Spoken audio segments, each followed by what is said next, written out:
Later today, Oregon's legislature will gather for a special session, all to take up redistricting. The important process only happens every 10 years, and it will decide who represents you and I both on the state and federal levels. Here's Pat Doris.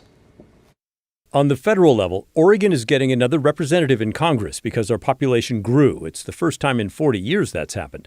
That new representative needs a district and people to represent. The task of drawing that new district allows map makers to change all the other district boundaries as well. And that should matter to you.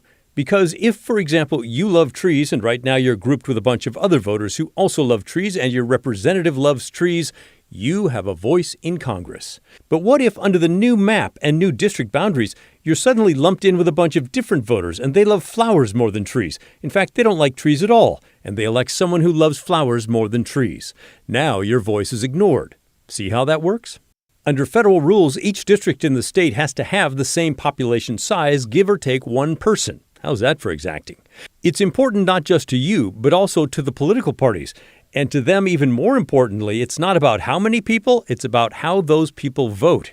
Each side wants to protect what they have and maybe erode the other side a bit. In Oregon, that means Democrats want many of the new districts connected to the highly Democratic voting Portland area. Here's their proposed congressional map. See how many parts of the map touch the greater Portland area? According to the blog 538, it creates 5 mostly safe seats for them in Congress and 1 safe seat for Republicans, covering much of eastern Oregon. The Republican proposal for the district shrinks the 1st and 3rd districts and keeps them in Washington and Multnomah counties, basically bottling up all those Democratic votes.